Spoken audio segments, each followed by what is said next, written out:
Hi, I'm Kara Mayer Robinson, and this is Really Famous. My guest today is Matt Fraser. Matt is the star of a series on E! Called Meet the Frasers, along with his family and his fiancée Alexa. He's a psychic medium. That's right, that's his thing. He tours the country doing live shows and readings, and he has a 2-year waiting list for private readings. Recently, he published a book about his path to fame. It's called When Heaven Calls: Life Lessons from America's Top Psychic Medium. I met up with Matt kind of recently in New York City, but more on that in a second. He was kicking off a book tour that was interrupted by the pandemic.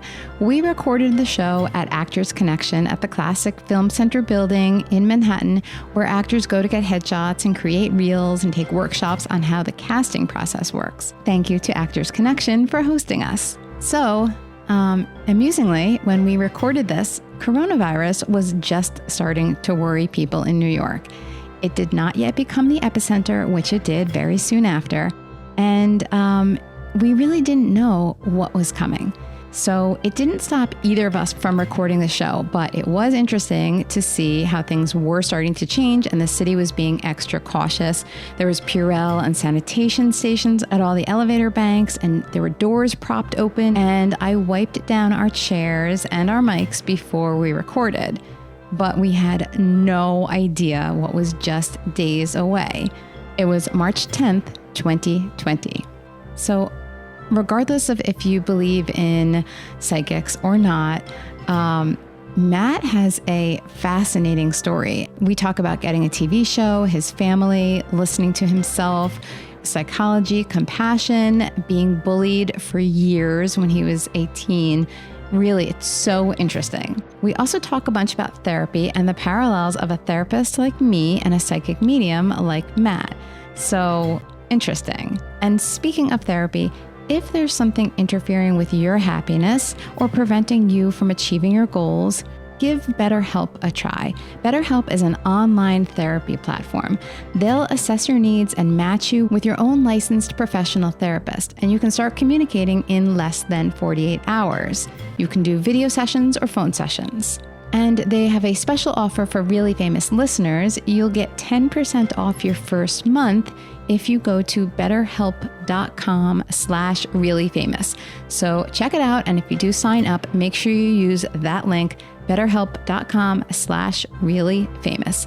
Now there's a bonus video with me and Matt on my YouTube channel right now. You can catch it at youtube.com/reallyfamous. And like even with me, with my personal clients, like I use like Skype all the time because a lot of my clients are from China, Ireland, Switzerland, all different places. Yeah. Some from India. Okay, so this is very interesting. So that was one of my questions too, because I saw that on your website you list that you do these private sessions, but you have a 2-year waiting list. That's huge. It's crazy. It's crazy. And it's getting like bigger every day. We had to like shut it down for a while. And I'm like, I look at it and I look at my schedule. I'm like, how am I going to fit people in? Because it's crazy, being on tour, doing the book tour, being on my actual tour, running around, doing appearances, and then, also filming the TV show. It's really tough, but I saw how I make it work. You got to love what you do. And I love what I do. So do I. I love what I do. I don't mean I love what you do. I love what you do too. It looks like fun. And I must say, when I was watching I saw some clips of you on different shows, like doing guest spots on news shows and whatnot. And also I was watching Meet the Frasers. Yes. And I think it was the last episode of the season, right? Where at the beginning there was a little reading kind of thing. And you look like you're having a lot of fun with the people in the rooms. I do. I mean, don't get me wrong. There are hard moments. Yeah. I mean, especially when you go into a room and people have lost children, people have lost loved ones in tragedy, people didn't get to say goodbye. But, I always try to bring my reading back to something that's fun and that'll make somebody laugh and smile. Because I want people to leave an event and I want them to feel healed, but at the same time, I want them to think of their loved one in a positive way. I don't want to just, leave them with a message that's going to make them feel sad. Really coming to an event is a roller coaster of emotions. They go from, crying to laughing to happy. And it's amazing to see, somebody take that emotional journey all in one place. Yeah, it is cool. So I'm into that too. I'm into the emotional journey. I was a therapist before I did this. Oh, okay. So yes. I'm all about let's figure things out and let's bring all the emotions up. So it's very interesting to me.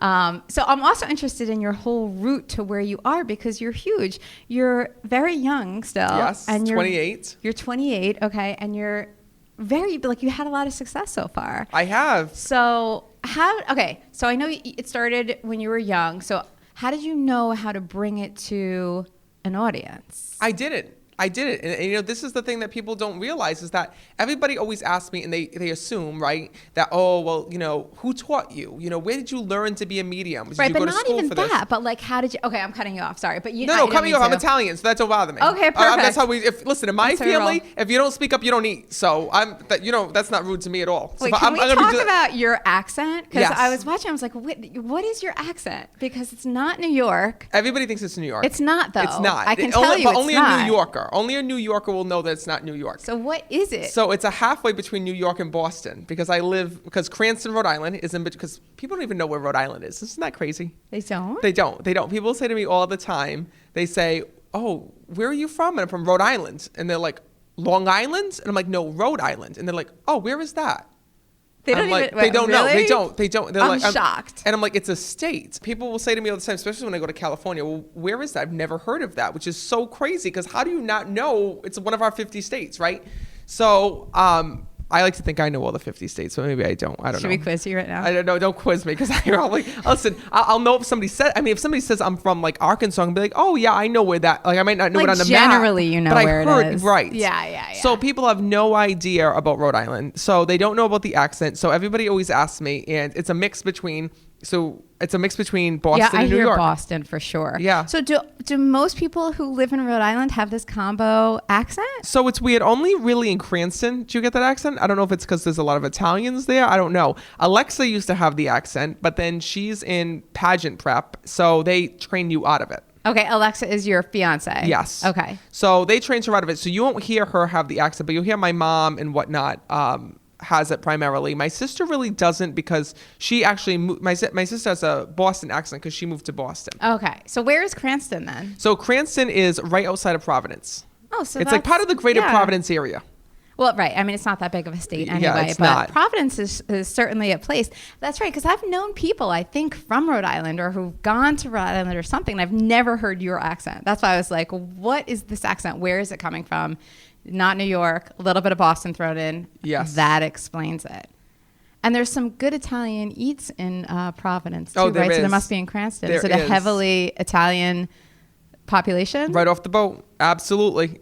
Yeah, it's a really great place to eat. And you know what's so amazing is that, in Rhode Island, we have some of the best food, especially the best Italian food. So it kind of sucks in a way because then when I go out to different places or I go to different cities and like we go to an Italian restaurant, I feel like it never compares to Rhode Island because we have such good food. All right, so what's the one restaurant we should all go to when we go to... All right, so I'm the type of person where I have different restaurants for different things. Uh-huh. So if you want like a wine sauce or a marsala sauce, you definitely want to go to Andino's.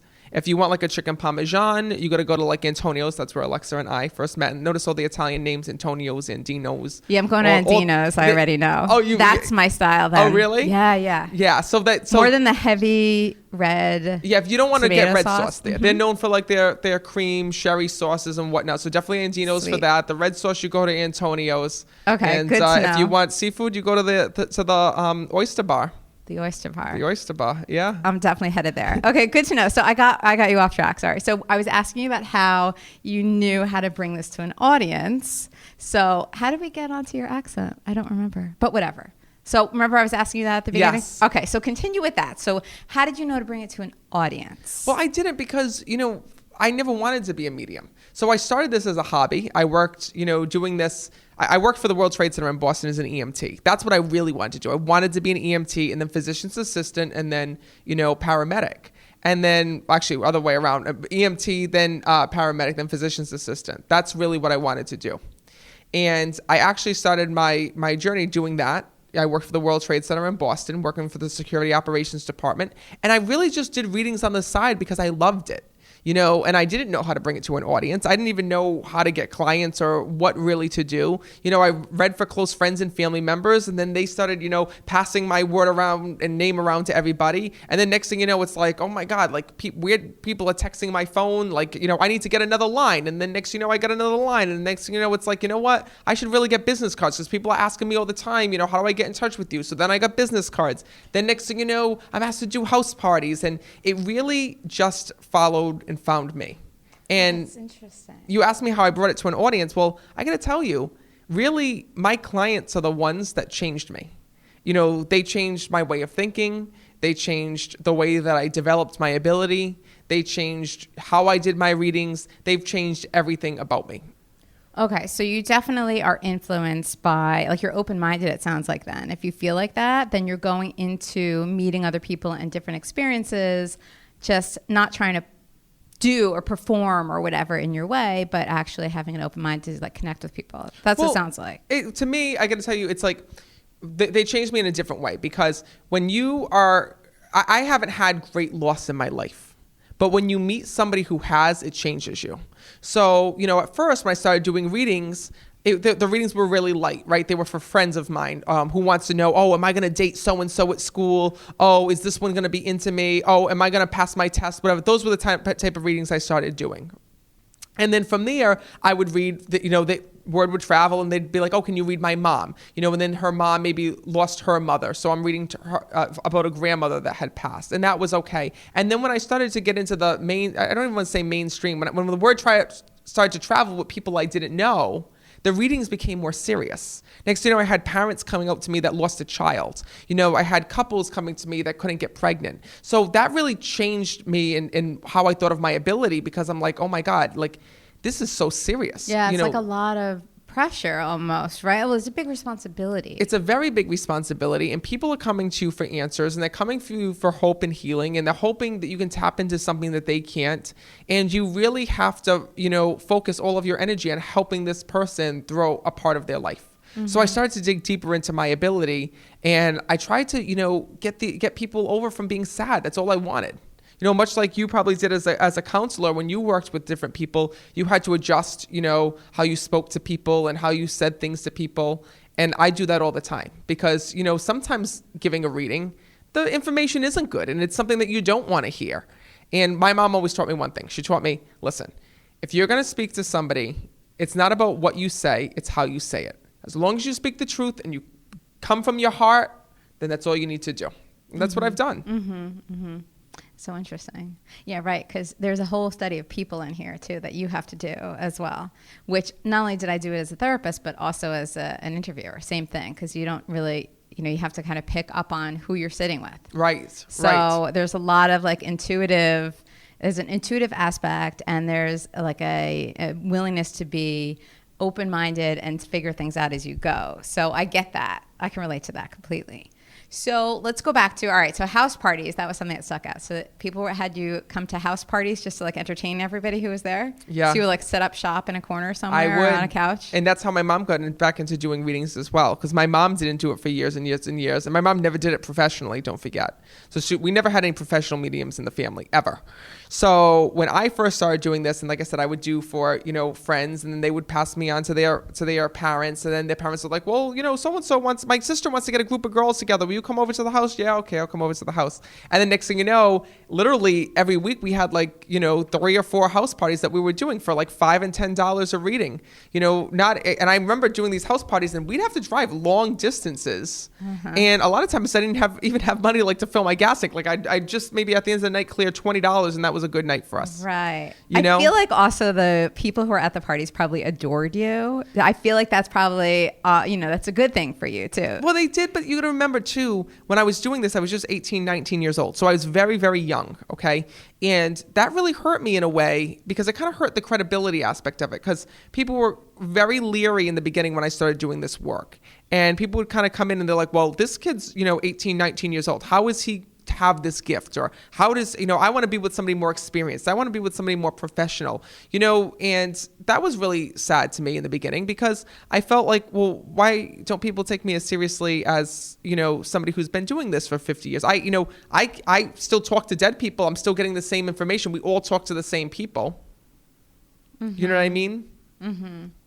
So in the beginning, when I was doing this, being so young, people were like, well, how is he supposed to help me through my divorce or answer questions about my divorce when, he's 19 years old and never been through a divorce, never been in a relationship, never been whatever. So it was tough in the beginning. And I dealt with a lot of that when I first started out. This is funny because I have another parallel as a therapist. People had that issue with me too. Really? Because I came right out of grad school and I already was practicing.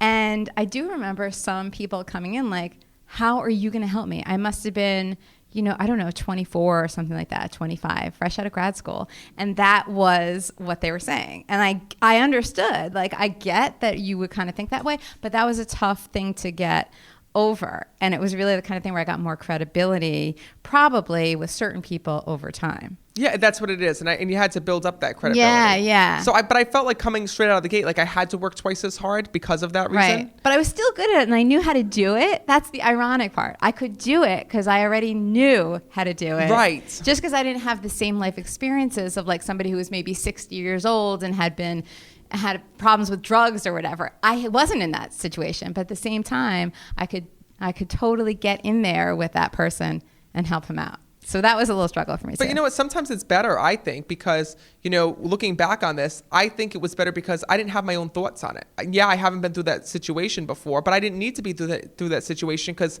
I wasn't relying on my own thoughts. Mm-hmm. I was relying on what I was hearing from the other side and what the spirits were telling me, mm-hmm. which I think is better because if you get your own thoughts confused in it, forget about it. Like doing this work, you can't have a thought. I can't tell somebody how to live their life or what to do or, certain decisions to make. It all has to come from the other side. It can't come from me or else it wouldn't be a message. You see what I'm saying? Yeah, I do see what you're saying. So just to back up, and again, I try to avoid the same old questions so you say the same old answers you've said a million times, but just for everybody who's listening who might not know, because I did hear this when I was doing a little research on your background. So you've said that this happened to you first when you were like 3 or 4, and it's just like the movie The Sixth Sense, yes, where you see dead people, which that we just gave away the spoiler, but it's like an old movie, so I guess that's not really a problem.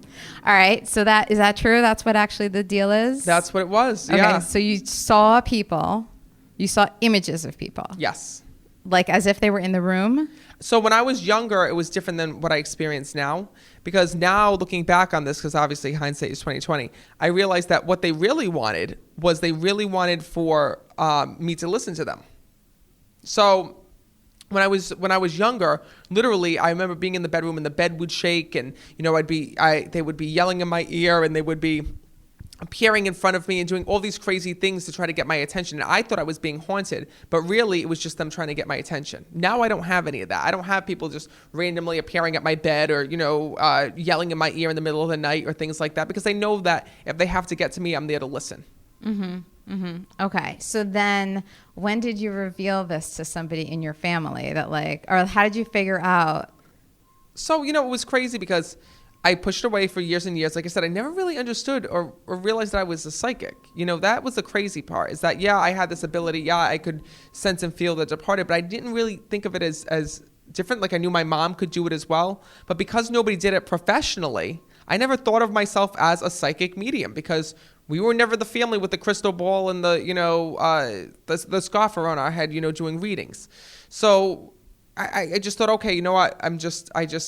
There's spirits here that I'm picking up or feeling. So I remember being in school, and it was so crazy because all of my friends were going to see this very sought after medium in Boston.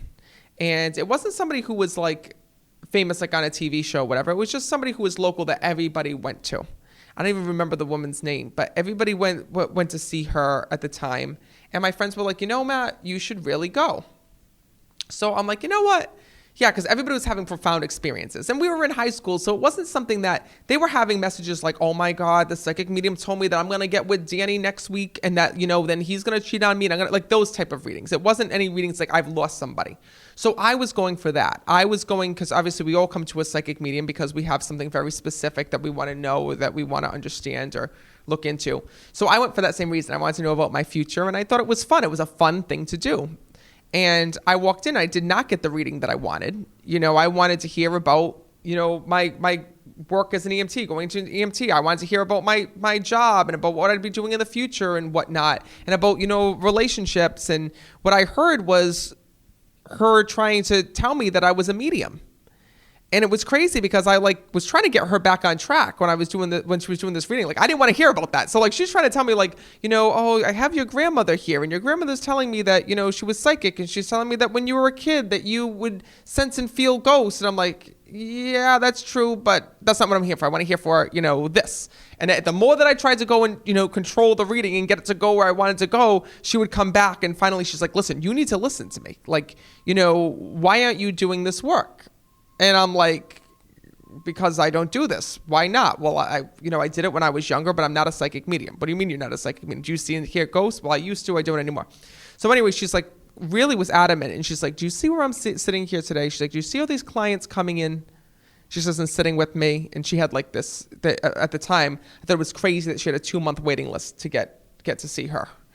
And I was like, yes. And she's like, you're going to surpass me one day. She goes, you're going to be a psychic medium. I see people putting powder on your face. I see you being on a TV show. I see you being on talk shows. She says, you're going to be a world famous psychic. And that was it. That's all I had to hear. I left the place and I wanted my money back. I thought she was the biggest fraud that I've ever heard in my entire life. I'm like, this reading did not go the way that I wanted it to go. And I was like, okay, you know what? I'm done with this reading. I'm all set. I was very nice to her, but I'm like, yeah, no, I think that you're a little off on that. And it's funny because now when people say that to me, I remember back, when I was younger, hearing a reading that I didn't want to hear. So at that moment, she's like, well, before you go, I just want to tell you one thing. She's like, I just want you to go and ask for it to come back. She's like, go home. She gave me some exercises to do. Ask for what's come back? The voices and the spirits. Oh, okay. So you're saying that you heard them when you were little, but not when you were older? Right. Well, I pushed them away. Oh, okay. I pushed them away. Okay. So there was this whole distance where I hadn't heard and connected with the departed for years. Don't get me wrong. Once in a blue moon, there'd be a soul that connected with me. But it wasn't like when I was younger. I wouldn't be hearing voices every night. I wasn't afraid to go to sleep. I didn't have any of that. So did you remember though when you went to her, did you forget that happened when you were little? I did. I forgot. It was really out of your mind completely. Yeah, because you don't think about it. Mm-hmm. You really don't. It was only for me. Those were only a few short moments of my life, and they were thoughts that I really didn't vision. That they were thoughts I didn't really visit because I was nervous about it. So I went home and I said, you know what?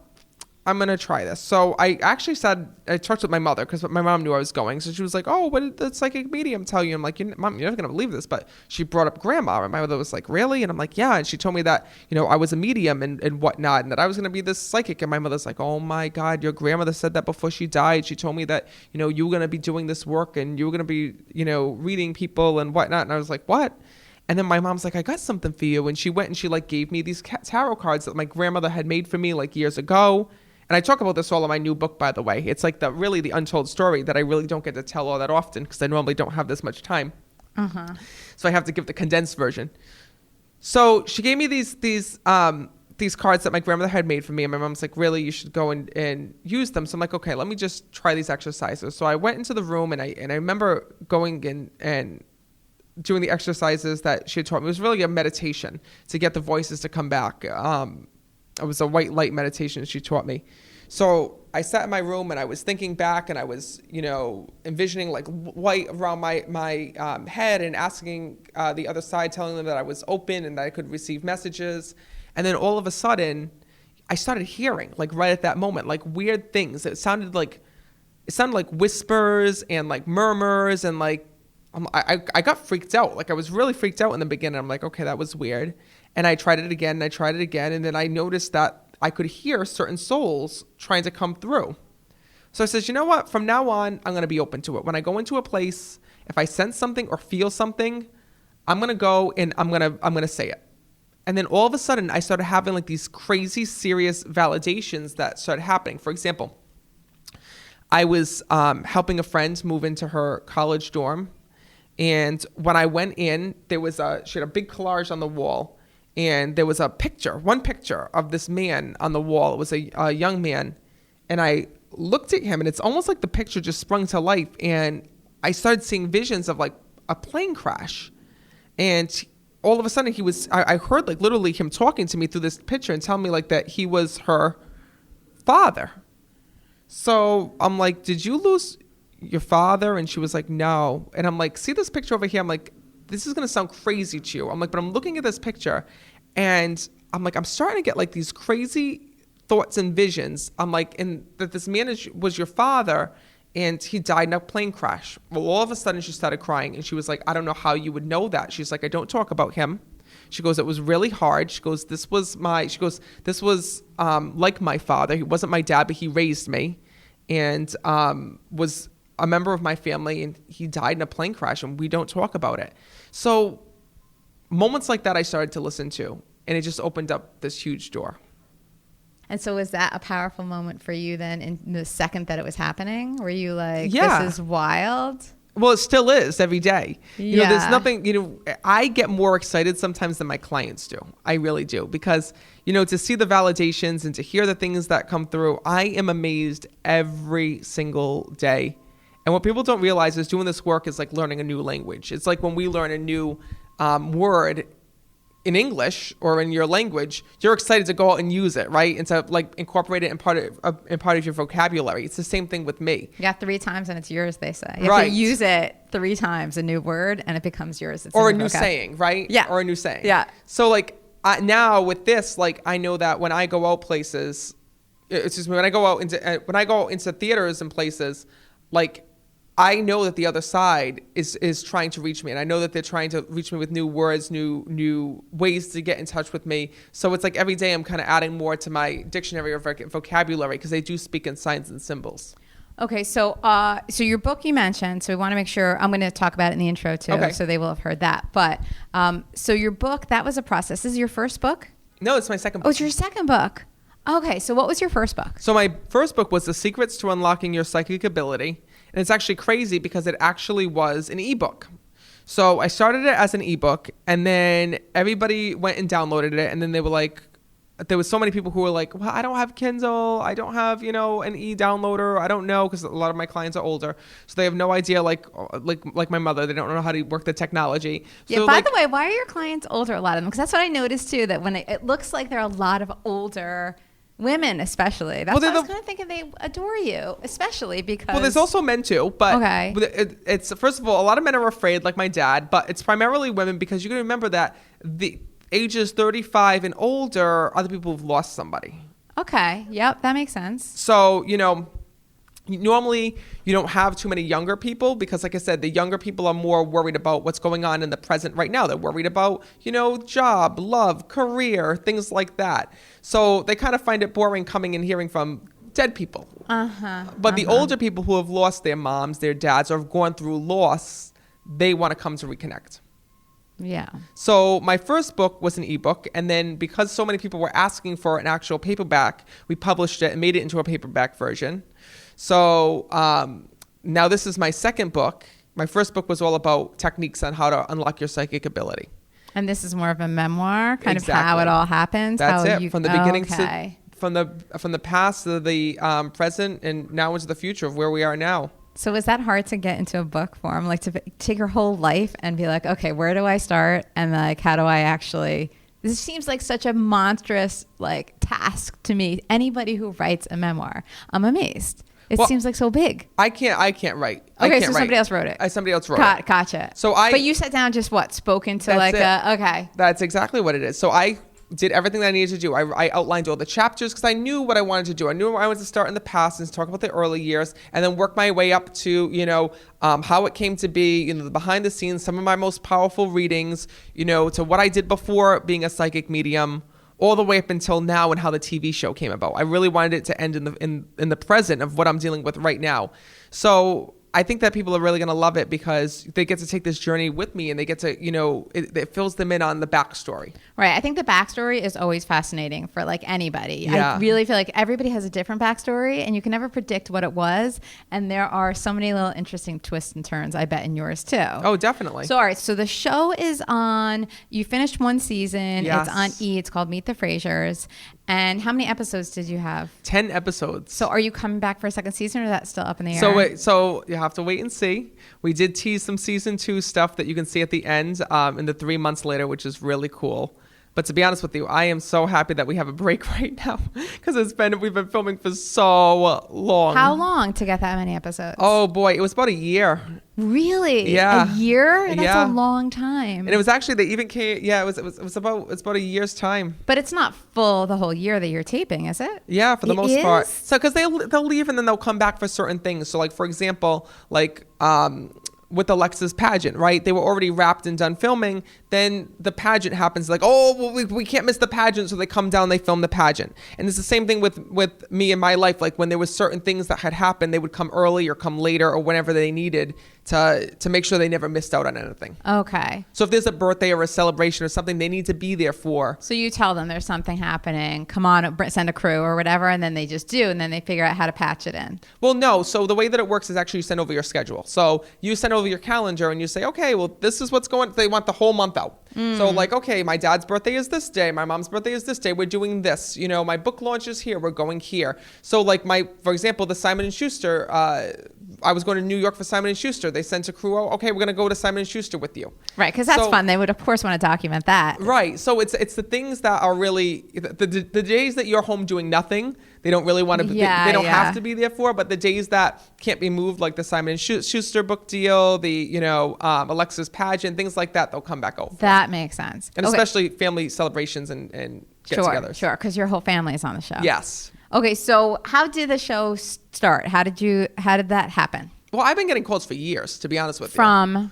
From all different places, different production companies, but they never. So they heard about you because of your live shows and whatnot, or what? Okay. Yeah, I mean, really, what people don't realize is that even now, the number one way that people hear about me is through word of mouth. It really is. And even with the TV show, there's nothing stronger. I don't care. That's why I don't care about Twitter, Instagram, whatever. The most powerful form of marketing is word of mouth. When somebody has a positive experience or hears about you and wants to share it with somebody else. It's the reason why TV shows go viral. It's the reason why whatever. Social media just makes it easy. Mm-hmm. But the only way that things are going to go viral if somebody shares and says, hey, I'm watching this really great show, you should watch it too. So word of mouth still is the most powerful tool. It's the way that, people have found out about me through my work. And the same way that, word had traveled all the way to the West Coast, where one day, a producer called me and I gave her a reading and the rest was history. Oh, so she called you. Did she call you for a reading or did she call you because she was interested in making something? She was interested in making something. Oh, okay. So she heard through word of mouth your whole situation. Yes. And she was like, I want to make a TV show about him and his family. Yes. And so she called you over. I feel like I'm putting words in your mouth. Is this actually what happened? No. Yeah, this is okay. So no, she called me one day I remember being in the mall and I was actually in the mall with Alexa. And don't forget, when I tell you I've gotten calls like every week from producers every week, but it was things that I didn't want to do. Like for example, what? Psychic matchmaker, don't want to do it. I could be the least interested. I don't want to do that. My specialty is connecting with the departed. I don't want to be a psychic matchmaker, because I feel like that's not using my gift in the way that it should be used. Another thing was they wanted me to go and do paranormal activity. Definitely not my thing. Definitely not going to go do paranormal activity. So, I was at the point in my life where I don't need a TV show. I didn't need a TV show. I was already on my live tour. Before the TV show, I already had a 2-year waiting list for private readings. So I already had that. I already had a book deal in the works. I was on tour selling out all of my, places that I was going. I had sold out events at Foxwoods Resort Casino, MGM Grand Springfield, got picked up for so many different things. So I'm like, you know what? I don't need a show, and I'm going to wait until I find something that I really want to do. Did you have an agent or somebody who was kind of helping you filter and say, this is no good, you don't need this? No, because you were like, I don't need it. I'm a psychic. Right. So anything that comes through, we don't use, and this is where me and my dad don't really get along that well on this, because he's very business minded, where I'll look at something and say no. I won't even have to read it. I'll just feel the vibe and I'll say no. If I don't want to do an interview, or if I don't want to do something, I'll look at it and I'll be like, that's not for me. And that's it. That's how I filter things every day. It's crazy, but when you have a psychic ability, I use it for myself. I do, in good ways. And it's been working for you. And it's been working for me. So you're doing great. You're getting all these offers, but you're like, this is not for me. That's not for me. I don't want to do that at all. But nobody came to you until this woman with the idea that felt like it was genuine to who you are. She didn't either. She came through. She says to me, oh my God, I got this idea. I'm calling from MGM. She's like, I got this idea. We're putting this TV show together. And I'll never forget this phone call, because it's like mistakes that worked, right? So we were shopping. Alexa was pissed because we were in West Palm Beach. We were trying to get her some outfits together because she was doing a photo shoot. So I promised I'd spend the day with her shopping. This call came in. It was like on a Friday afternoon. And, the office was shutting down. My mom sent it over and it's like, this lady wants to talk to you from MGM. And I was like, all right, put it through. Alexa's in a store, put it through. So the woman gets on the phone and she's like, hi, I'm calling from MGM. We heard about you here. We're so excited. We've been watching some of your shows and, on YouTube and whatnot. And we checked out your website and, we want to do a show about you. We're doing like a panel of psychic show. And it's like going to be like a Real Housewives type thing, but it's like with all psychic mediums and they all read the same person and they go back and they like talk about the person. And like some people talk shit. Some people say like other stuff. And then they try to figure out how to help this person in their life. And I'm like, yeah, that's not for me. So she's like, what do you mean that's not for me, for you? She's like, this is MGM. This is a huge company. I'm like, I'm not interested in that. And she's like, well, why not? I'm like, listen, I get calls every week. I said, I don't mean to sound like that, but I do. I'm like, and I don't want to do anything that's not my real life. I don't want to go in and like, I don't want to do a show that's already scripted out and it's already like, you're going to go here and you're going to do this and you're going to do that. I says, no. I says, I'm not interested in it. So she's like, but I need you to like, just look at this. Like we have like, I can send over materials and whatnot for you to look at. I'm like, I'm sorry, I'm just not interested. And I hung up the phone. And I thought I hung up the phone, but really, these iPhones, I pressed the button, it didn't, when it doesn't hang up, I must have been like the lock screen. So I had the phone on and I remember like, I put the phone in my pocket and Alexa's like, who is that? I'm like, some lady from like crazy lady from MGM. I'm like, I'm not going to deal with it. So then all of a sudden I hear this screaming and I'm like, what the hell is that noise? And it was coming, it wasn't a spirit. It was my phone going off. So I'm like, what is that? I never hung up the phone. So the lady's like, did you hang up on me? Answer the phone, pick it up. And I'm like, oh my God. So I was embarrassed. So I'm like, I gotta make things right. Like, this is so embarrassing. So I pick up the phone and I'm like, oh, I'm sorry. I'm like, I thought I hung up the phone. And she was like, well, you didn't. And I was like, oh. And she was like, listen, she's like, give me till tomorrow. She goes, don't make up on your mind or anything. She goes, until tomorrow. Let me get back to you tomorrow. She goes, because, my boss loves you. Everybody loves you here. I don't think that they're going to want to let this go. They're like, she's like, promise me that you'll answer the phone if I call tonight. Excuse me. Promise me you'll answer the phone if I call tomorrow. So I said, okay. So then that night the phone rang. Didn't take till tomorrow. That night she says, we're dropping the whole concept. We're gonna do something with you. She goes, will you do it if it's just about you? And I said, yes. So she says, okay, tell me about your family. And that's how it all started. Okay. So she knew that just focusing on you would sell the idea. And you knew that if it's just on you, then it's authentically you, which was your concern. Right. And you know what? They built a whole show about my life. They met with all the family members. They came down. They interviewed everybody, which was so great because I wasn't just put into a puzzle. They didn't make up a name and say, oh, you're going to be the psychic matchmaker. And next thing you know, we're going to bring in clients and you're going to meet with. No, they came down. They met with my family. They got to know everybody. And they built this whole show about my life and about Alexa and about, everything that we were doing. So that's pretty cool. So they came in and they interviewed everybody before they came up with the concept. Is that how they decided on the concept? Is, okay, I see the family dynamics here. Absolutely. And this is something we can work with? Yeah, because they have, if you're doing a show just about you or from the very beginning, they have to know your life. These people don't know you. Mm-hmm. And before, what's so amazing about my show is that beforehand, like I said, I had a worldwide clientele. So my fans knew me and my followers knew me from the TV talk shows that I did, from online on Facebook, Instagram, Twitter, from my viral videos that I did. But they didn't know my family. So it was really cool that next thing you know, this production company came down and was like, okay, we're going to follow you from start to from finish. We're going to really get to know everything about you. And they did. And they interviewed everybody, and they came up with the show, and just by all the interviews. And everyone was on board with that? Everybody was on board except my dad. Except your dad. Except my dad. But then he came around. Mm-hmm. He came around. So what was he concerned about?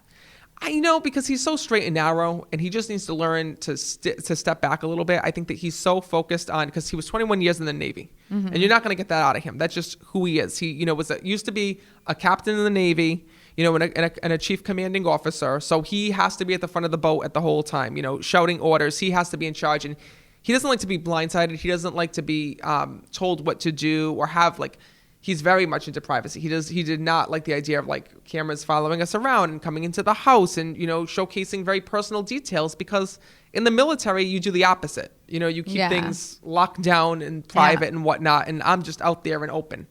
So it was very hard for him, but I got to tell you, it was hard the whole filming for him, to really open up. But then when he got to do things that he loved and showcase the things that he wanted to do, like going kilt shopping and whatnot, which was the worst thing that I think we could have done. So I personally didn't enjoy that, which you will see on the show. I think that's when he really started to come around, and, we got to bond, and it was the first time that my dad actually got to come to a live event, which was really cool. So he never went to a live event before Never came to a live event. He was always too afraid to go. Afraid of what? I don't know. I know that he was, he's very much in his religion. He was being in the Navy. My dad used to read the Bible and go to Bible studies and things like that. So there's a really big, there was a really big concern about, his belief system and whatnot. I think he was really afraid to come in and to really acknowledge, well, maybe this is real. Mm-hmm. And I think it's also hard when you have a son or a family member that's experiencing something that you're not. Because you kind of can't, right? It's a totally different world, right? That you don't understand, but you have the choice of going into that world and understanding it, or staying on the outside, and then you're only going to be on the outside. So it is a tough maneuver. So what was your relationship with him growing up? What was it like? Well, my dad wasn't there. Oh. So you got to know my dad for 21 years was in the Navy. So he was out to sea most of my life. Wait, so you never saw him? I saw him. So it wasn't like today where we have FaceTime, Skype. I remember that when I was young, it would go a couple months without hearing from him. There would be handwritten letters, and my dad would send me care packages, and we'd send him care packages. But there was never any, there would be months where I wouldn't see him.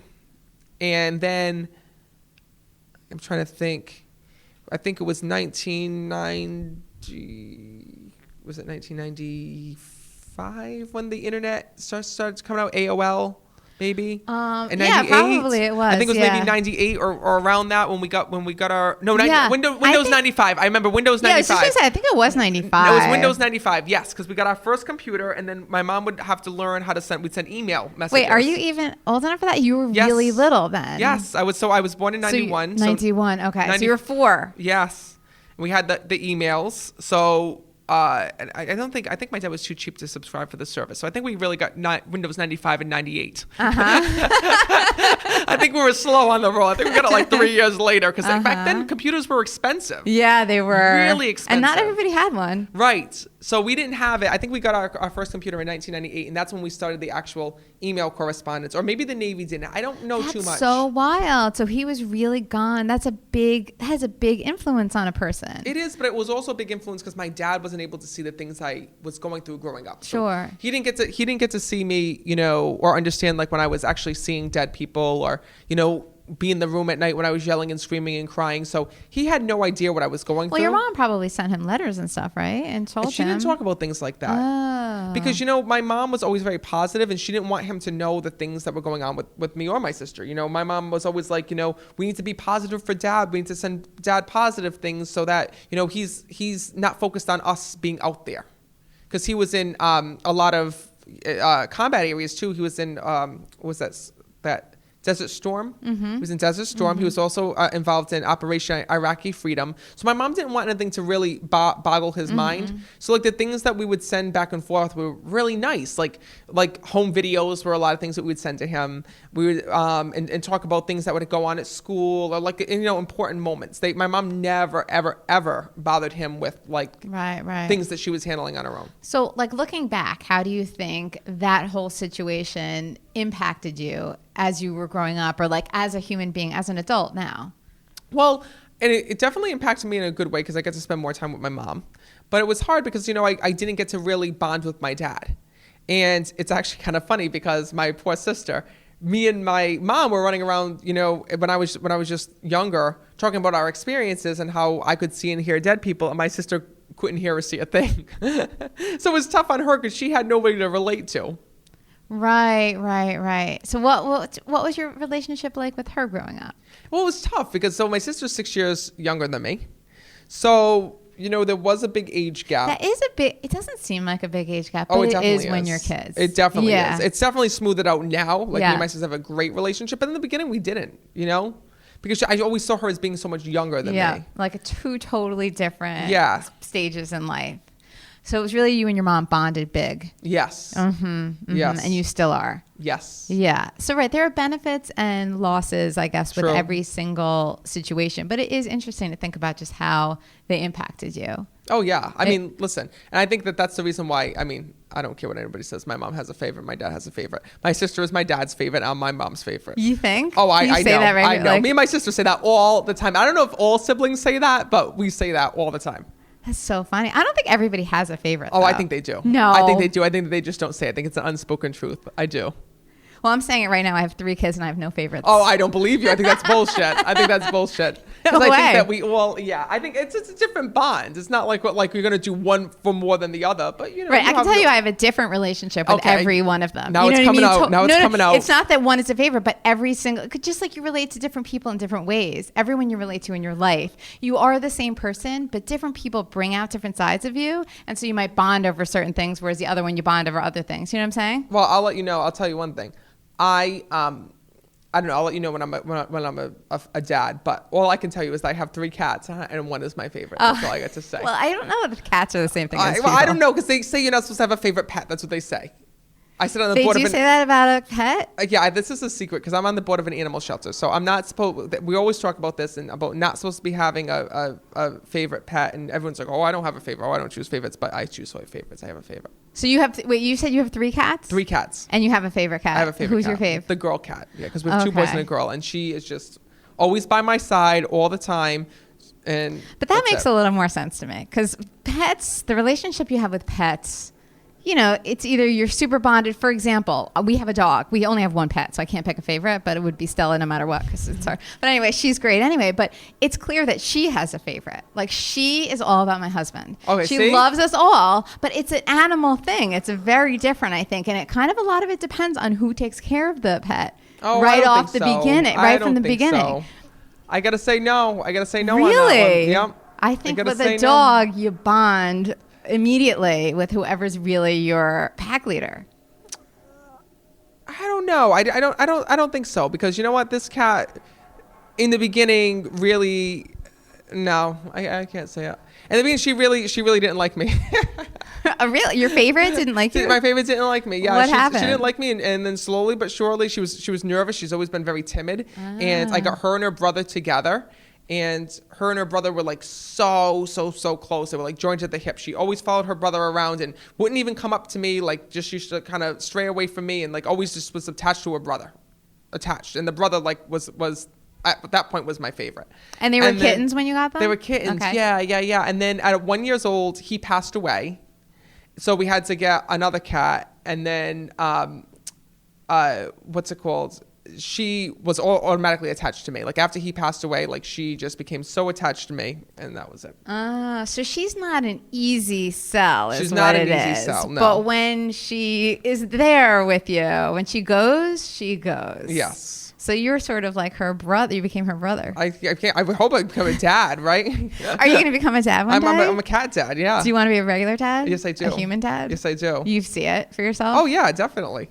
Definitely. What kind of dad do you think you'll be? Have you I thought about it? I don't know.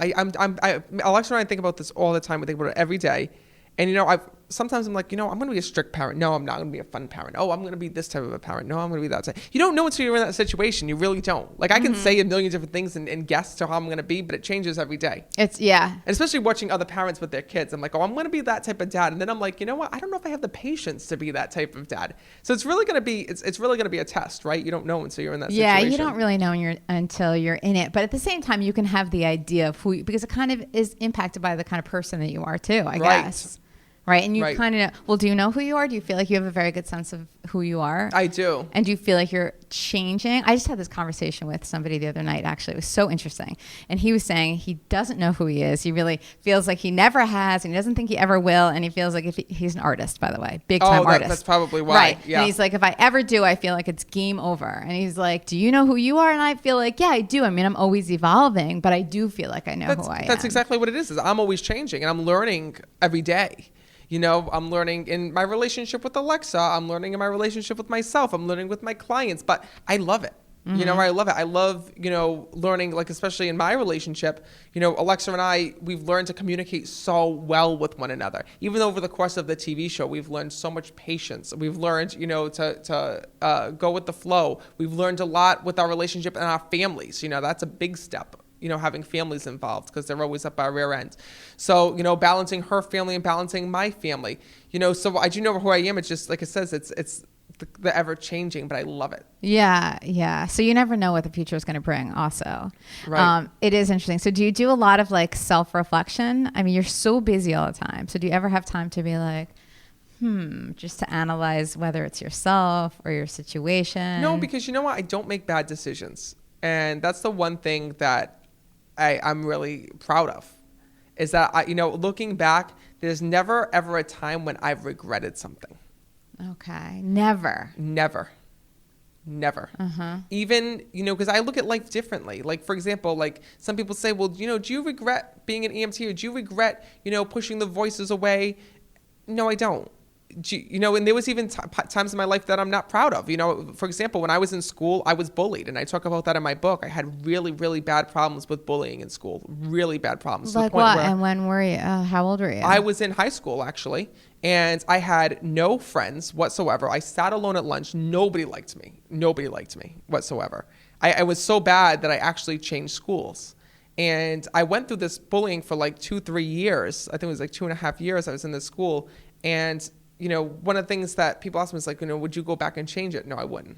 Yeah, because it made you who you are. Is that why you're thinking? That's exactly why. And it made me so much more compassionate in my readings, and compassionate to people, and accepting of people, because I know what it was like not to be accepted. So how did you deal with it at the time, though? I mean, was it very rough to like get out of bed every morning and know you had to go to school? I was very depressed. I didn't deal with it. That was the whole thing. I went through day to day, and I was just hoping that, one day would go by faster than the next. So how did you distracted yourself? Is that what you did? That's exactly what it was. With what? Yeah. I mean, to be honest with you, for example, I sat alone in school. Nobody wanted to sit and have lunch with me. So I took another course during lunch, so I wouldn't have to go through that humiliation.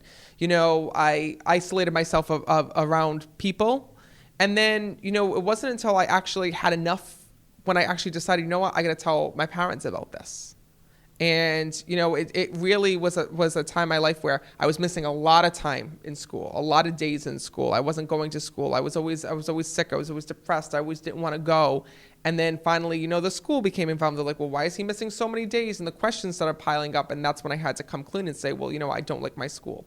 And it was hard. And I talk about this because my dad was paying for the school, and it was a very expensive school to go to. I mean, for people listening, in Boston, it was $13,000 a year or $12,000 a year, which is very expensive in that area. Sure. Yeah. And especially because we were from Rhode Island, so we never paid for school. I always went to public school. Right. But in Boston, it's like everybody wants to be in an elite school or a private school, because I guess the education is better. So you moved to Boston at some point? Yes, because my dad was fire commissioner. I'm sorry, I missed that part. Oh, okay. So you moved to Boston and you started a new school. And was that when it all started? Yes. And people didn't understand me. They didn't understand my accent. They didn't understand how I dressed. They didn't understand who I was. So how was it for you when you were in Rhode Island? Fine, because I grew up with these people from elementary school. We all knew each other. So the same people I went to elementary school with, I went to middle school with, I went to high school with, and we were all Italian. We all had the same similar backgrounds. We all grew up with each other. We all, knew the same things. We all spoke the same way. So it was a very easy way to mesh. And then so it was like a culture shock then when you went. You never expected that to happen, I guess, right? Right. Or did you expect it? No, I did not expect it. Then I went into made this whole transition into this new school where it was primarily people were Irish there, and they didn't understand, my Italian upbringing. They didn't understand my accent.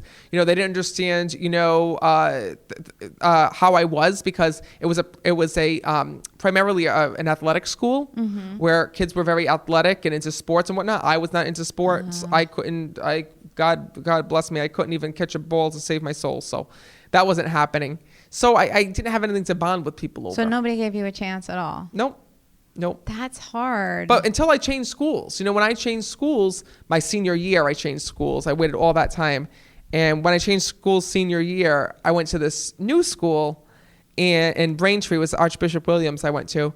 And my life changed. I was like, wow, it wasn't me. Like, I was with a new group of people, new friends. It was like a fresh breath of air. Like, people were coming up. They wanted to talk to me. They wanted to get to know me. And I didn't have any of that. You must have been scared to death, though, going into it, thinking this is going to be the same situation, or no? Oh, yeah. So here's the secret. I was actually thinking about getting my GED and not doing anything. Because I'm like, you know what? I want to be a paramedic. So why do I need to go to high school anyways? I can go get my GED, and then I can go right into being, an EMT and not have to worry. And I can kind of skip a step or skip a year and do it early. But for some reason, my dad found the school. He's like, just give it a chance.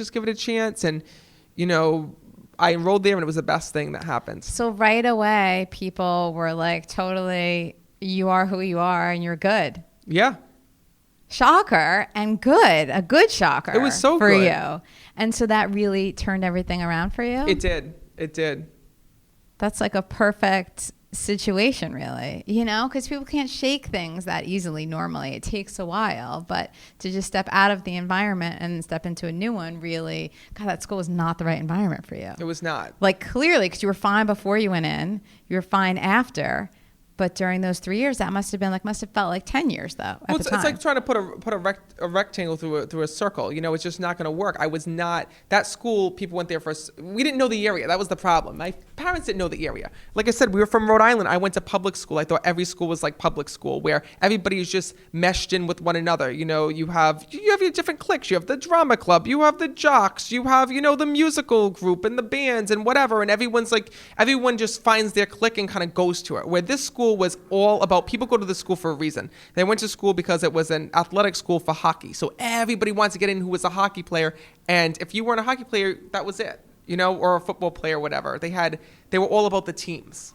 So interesting. And that was not me whatsoever. Yeah. Still is not. If I have a child, or when I have a kid one day, Alexa's going to be the one who has to go out and be the athletic one, because it's not going to be me. I can tell you that. Yeah, you never know. Your son or your daughter could be really into sports.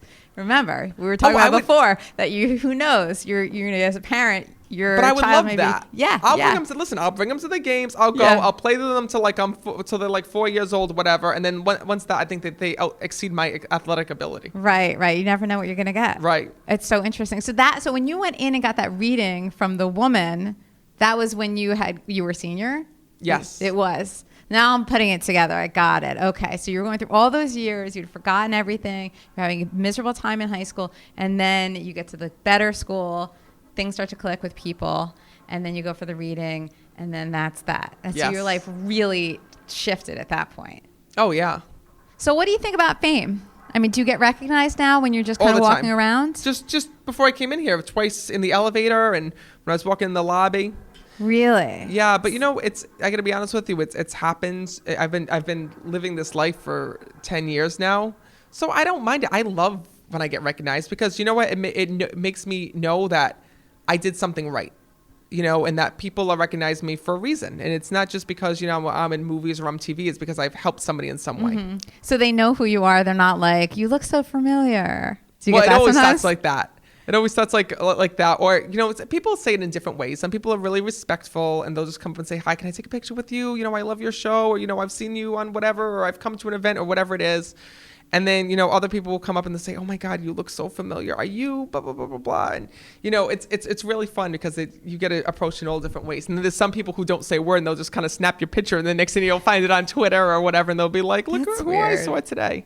Right. I've heard from a lot of people because I interview famous people all the time. So it's interesting to me how a lot of people have said that they just don't like it when people take pictures on the sly, when they think they're being sly about it and it's obvious that they're taking a picture. I think that's usually the one thing they don't want, or being interrupted when you're in a personal moment, changing a diaper or at dinner with your family or something. Well, the diaper I could see, but to be honest with you, I think that where you grow up says a lot about it too. Like everybody at E!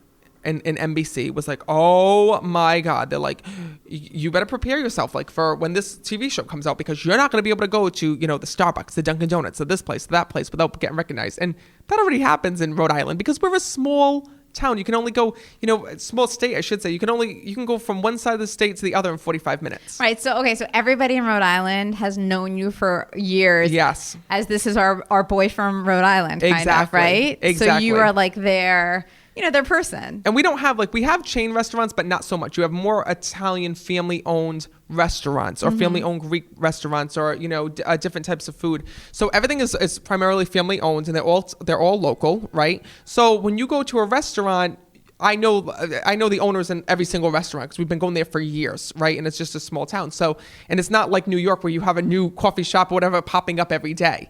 There's staples that have been there for years and years and years. Generations even. Yeah. Mm-hmm. So people aren't like, they're not like, when I come in, they're not like, oh my God, Matt Frasers. They're like, oh, Matt's here again. Matt and Alexa here again. The same way they are when, the other business owner or the other restaurant owner comes into their restaurant or whatever. Mm-hmm. We all just know one another. Right. Did it change though when the show went on E?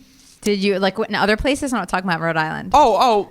Well, Starbucks. I don't really leave Rhode Island. Oh, you're really there most of the time. So here's a secret I can tell you. So, I have a place in West Palm Beach that I go to, a second home, and that's I saw it on the show. Oh, okay, yeah. So that's my home away from home that we just go to relax, because not many people know me out there. I'm very selective to not do a lot of group readings or live events where I live, because I want to make sure that that kind of stays sacred in a way. Right. But even before the show, there were still times when we were out, as you saw when we were eating ice cream on the TV show, where somebody was like, oh my God, can I take a picture with you? So it still happens. Mm-hmm. It's as much as you try to avoid it or whatever.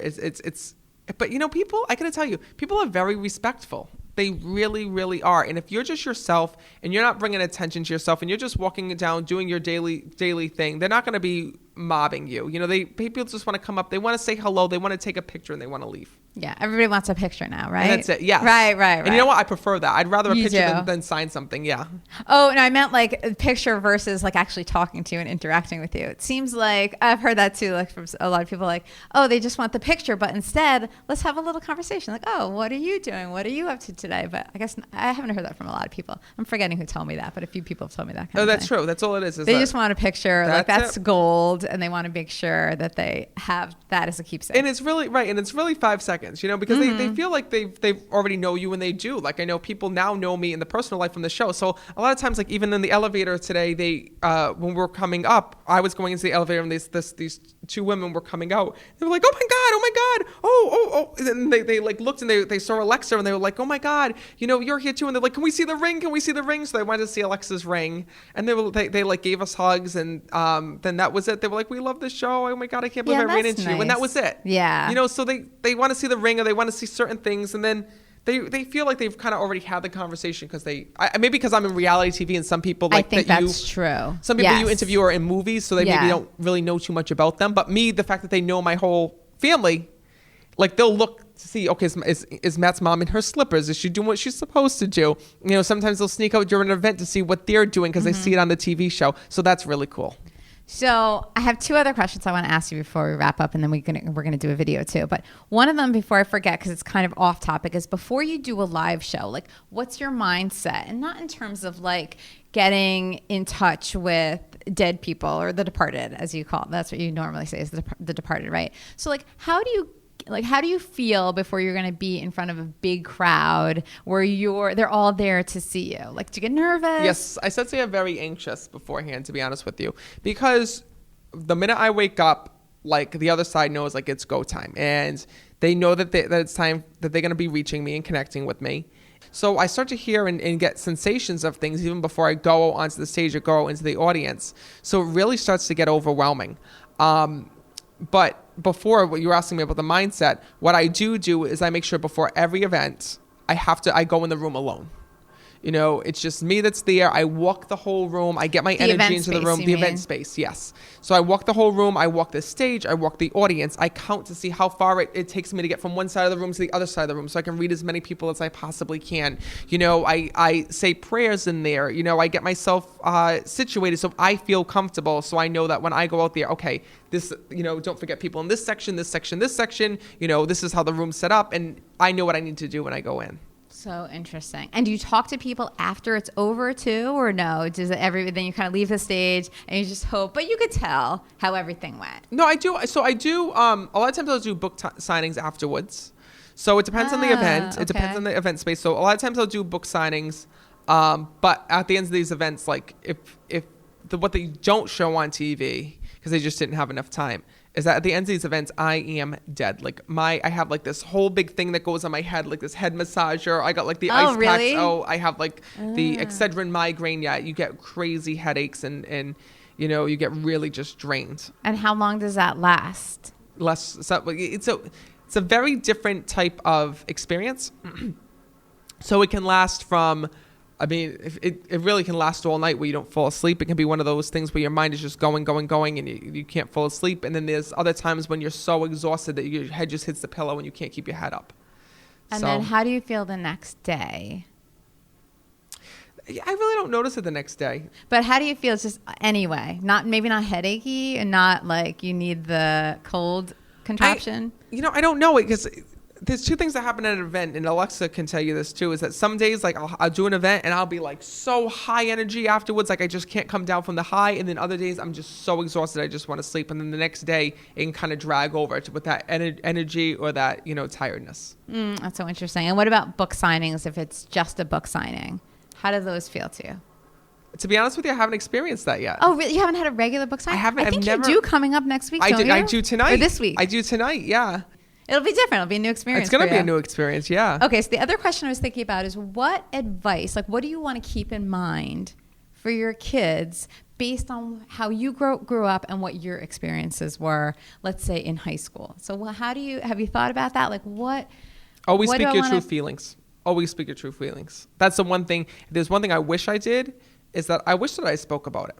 You know, and I wish that I talked about things. But when you're going through it, you don't realize it. You don't realize it. And it's hard to say that advice because, like, you know, the experiences that you go through shape you.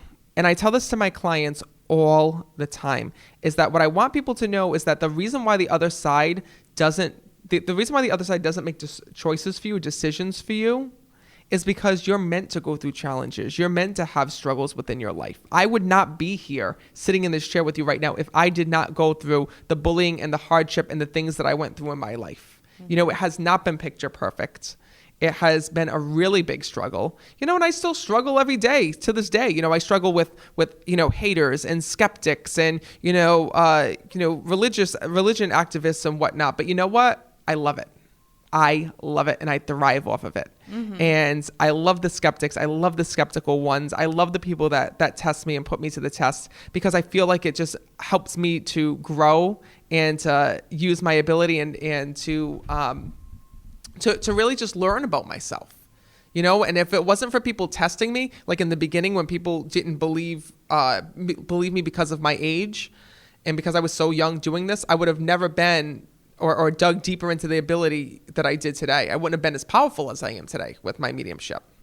So interesting. I think you're right. All those earlier experiences, not only did they shape you, but they really made you stronger and gave you abilities and skills that you wouldn't have had, that wouldn't be so strong had you not had them. So interestingly too, like I'm sure there are a lot of haters. There are for everybody, but especially if it's something so that gets people so emotional or whatever, it must be, I mean, I'm sure you have your share of them, but going through your whole process when you were younger of feeling like you didn't have any friends, I'm sure that helped you deal with everything that comes your way now. It absolutely did. And like I said, I really am being truthful when I say I would not change it. I wouldn't change it. I really, to me, when I go back and I think about it, were they hard times? Yes. But the thing is that I know looking back, it's crazy how you look back on your life and you're like, wow. Like, yeah, there was some shit that happened to me. But if that didn't happen, I know I wouldn't be a psychic medium. I know I wouldn't be. Yeah. And it's too bad. You can't see it in the moment. You can't. It stinks in the moment. It can be really hard. You're not going to see it. But later, just give it a little time. Okay, so my final question is 2 parts. Who do people think you are? What's the image generally that people have of Matt Fraser? Oh, boy, that's a good one. The image that people have of Matt Fraser, I don't know what people really think of me. To be honest with you, I mean, it's funny because when I read some of like the, right now we're doing case studies. So we have like case studies of people like who are writing about their experiences with me and whatnot.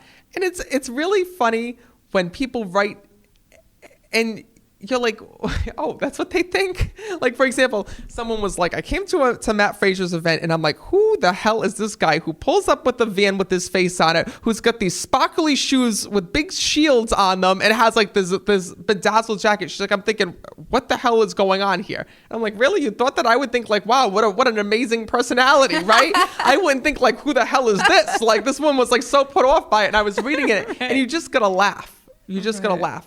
But really what I think personally that people think about me is that I would think that people would think that, this is a really fun 28-year-old guy who happens to see and hear dead people and has a crazy personality and an even bigger, crazier family. Okay. Who is the real Matt Fraser? The real Matt Fraser is just that. That's who I am. Although the one thing is that I do try to live a normal life. And I think that that's the one thing that the TV show shows people. And I think that's something that they're shocked that they see, because people think of a psychic medium as somebody who's constantly in trance, who's constantly looking for signs, constantly doing whatever. But I do live a normal life as well. There is a balance. Yeah, when I go out and I'm doing an event or I'm doing a show, I'm reading for a lot of people. And I'm, I'm using my ability, to send home messages. Or when I'm out on TV or I'm out on the street, sometimes I'll hear messages. But I do live a normal life. I have the same challenges that everybody else goes through.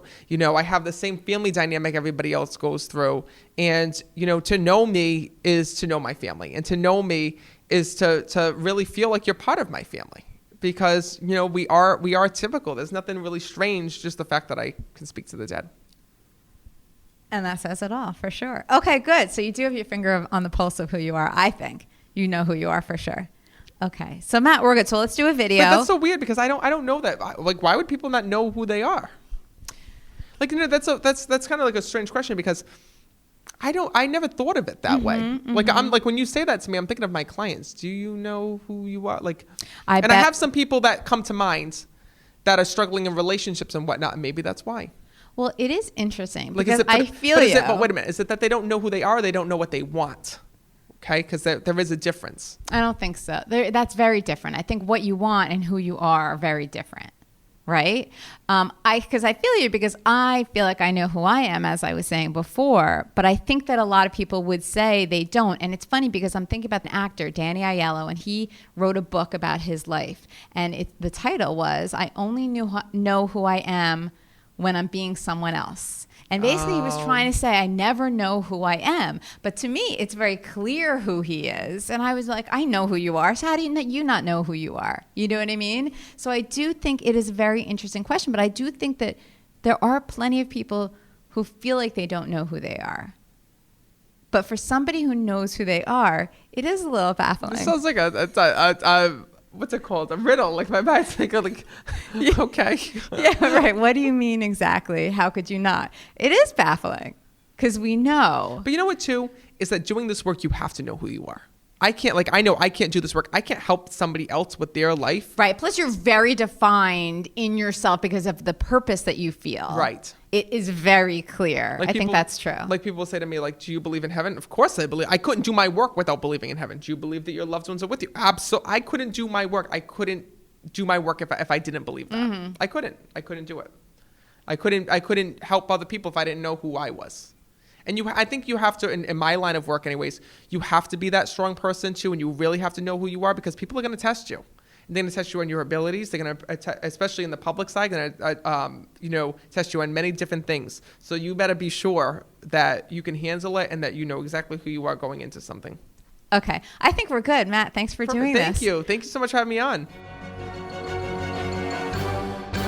That was Matt Fraser. So if you'd like to see that video that we recorded at the end with bonus questions, it's fun. Go to youtube.com/reallyfamous and make sure you subscribe. If you're not subscribed already, I'm telling you want to subscribe, because I drop a lot of extra bonus videos as well as long interviews with lots of celebs. So you'll find it at youtube.com/reallyfamous. I'm Kara. Thanks for hanging out with me and Matt Fraser. I will talk to you very soon on Really Famous.